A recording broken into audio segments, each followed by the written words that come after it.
Salam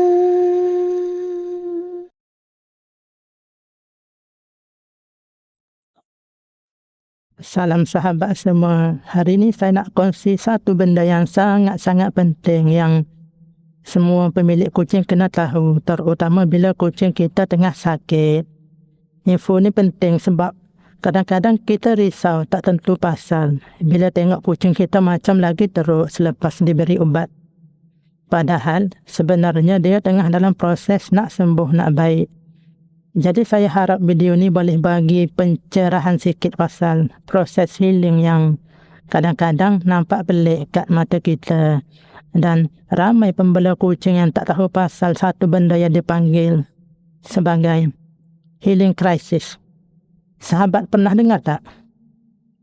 Healing crisis ni maksudnya masa tu kucing sahabat nampak macam lagi sakit dari sebelum ni, tapi sebenarnya badan dia tengah kerja kuat nak lawan penyakit. Jadi mari saya terangkan apa itu healing crisis ini dan apa yang sebenarnya berlaku masa healing crisis ini. Dan pastikan anda tengok video ni sampai habis, barulah anda faham sebab video panjang ni. Kalau nak buat video pendek nanti berapa banyak sangat maklumat yang dapat dikongsikan. Jadi harap fahamlah kenapa video ini panjang. Jangan kecam saya pula kata video panjang. Kalau nak kecam pun janganlah sampai maki-maki pula dan melibatkan pelbagai binatang di dalam hutan seperti anjing dan babi. Mereka tidak bersalah pun dalam hal ini.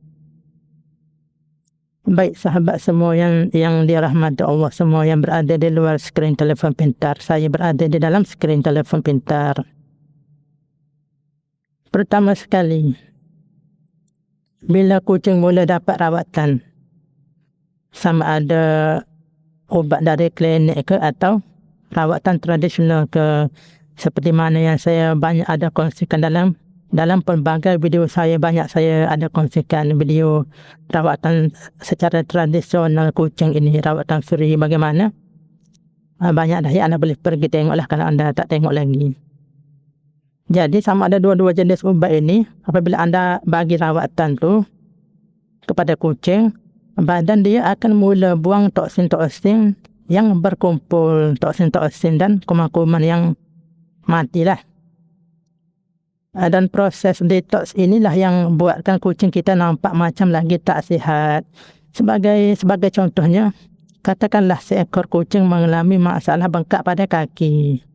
Dan selepas diberikan rawatan dan ubat, tiba-tiba dalam sehari dua selepas itu, kaki kucing semakin bengkak. Dan kebanyakan orang paniklah sebab menganggap kucing semakin teruk lepas tu. Lepas tu dia terus berhenti memberi ubat.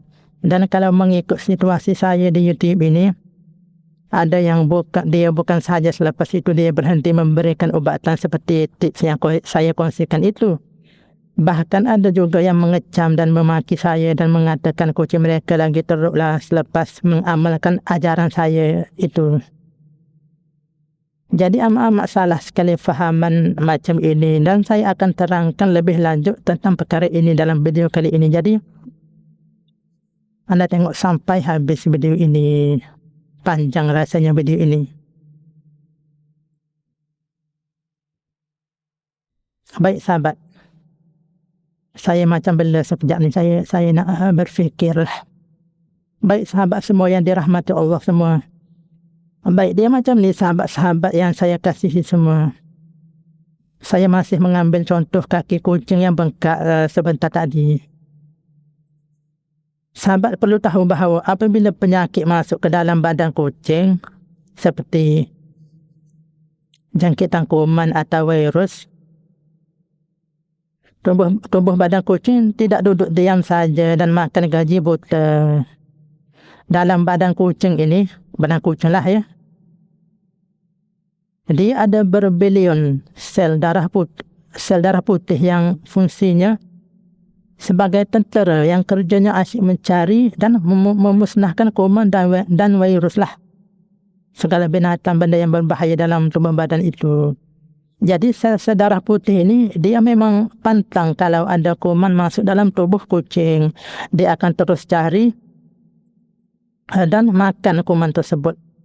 Proses ini dipanggil sebagai fagositosis dalam bahasa saintifiknya.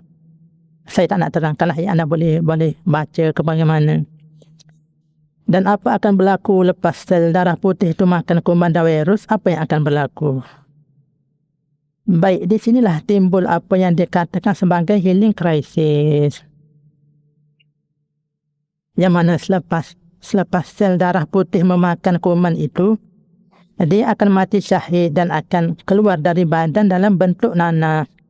Ya, sahabat-sahabat semua, nanah itu sebenarnya adalah sel darah putih yang mati syahid sebab mengorbankan diri dia. Dia mengorbankan diri dia dengan memakan kuman. Dan apa kaitan dengan healing crisis pula?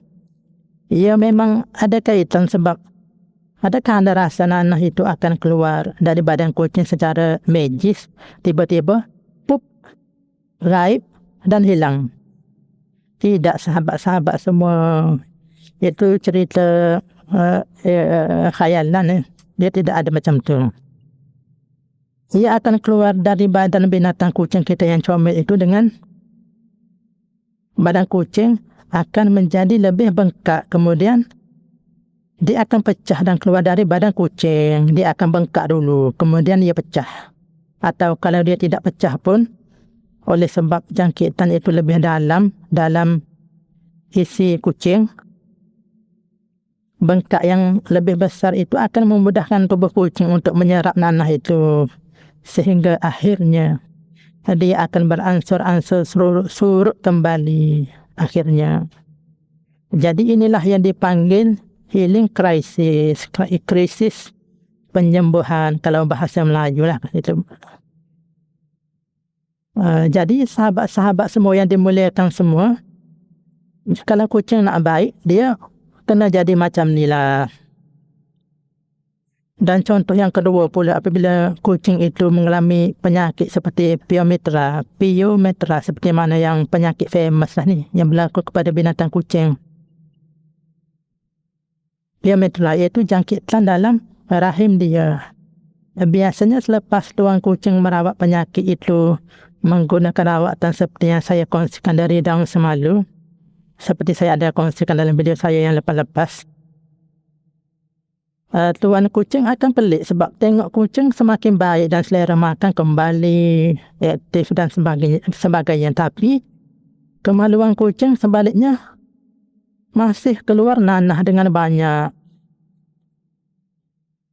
Jadi anda tidak perlu pelik pun kalau anda dah faham apa yang saya ceramah panjang lebar dalam video kali ini. Anda biarkan sahaja dia keluar sampai habis sebab memang dia kena keluar pun nanah dan benda kotor ini. Sel-sel darah putih yang mati berserta kuman yang dimakan tu, dia mesti keluar untuk dia baik. Yang jadi masalah kalau tak keluar, itu yang jadi masalah.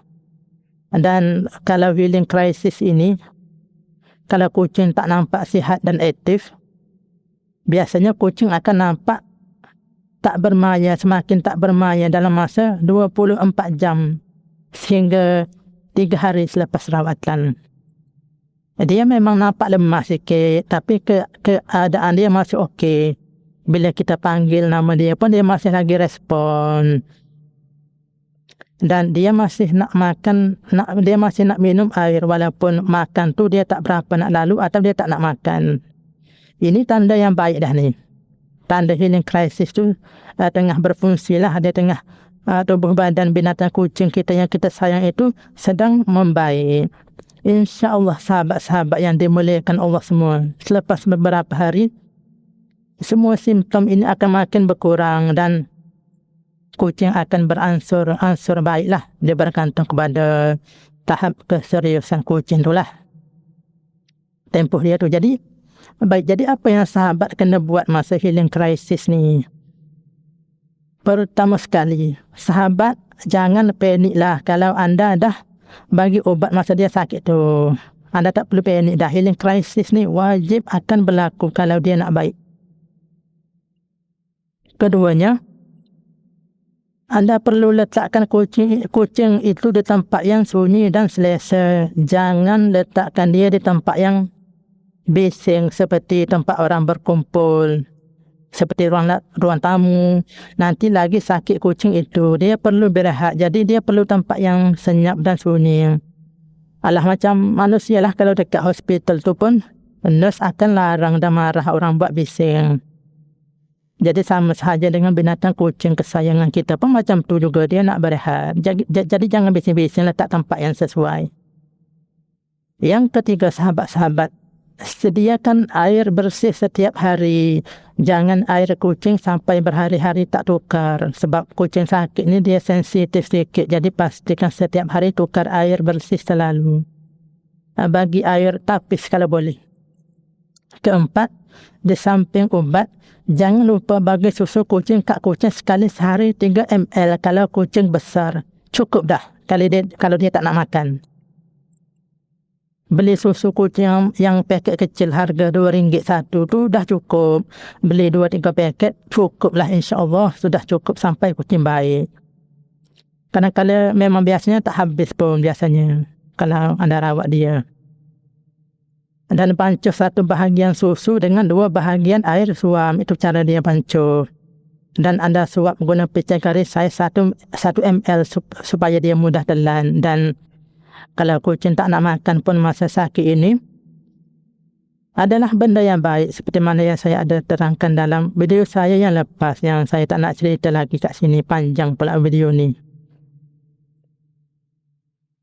Jadi sahabat-sahabat yang dimuliakan Allah semua, jadi secara kesimpulannya,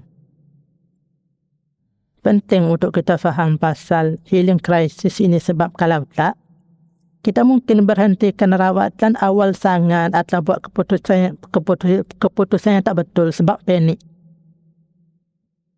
Jadi sahabat, bagilah masa sikit kat kucing tu, bagilah masa sikit, dan percayalah sahabat akan nampak improvement atau dia semakin baik tu tak lama lepas tu. Bergantung kepada tahap keseriusan penyakit tu lah, ambil masa sikit mungkin. Pun begitu, bukanlah saya kata saya jamin kucing lepas tu akan baik, sebab kesembuhan itu milik Allah. Allah izin baru baik. Kalau Allah tak izin, rawat macam mana pun, habis duit beribu-ribu pun, kalau Allah tak izin, kucing tak akan baik juga.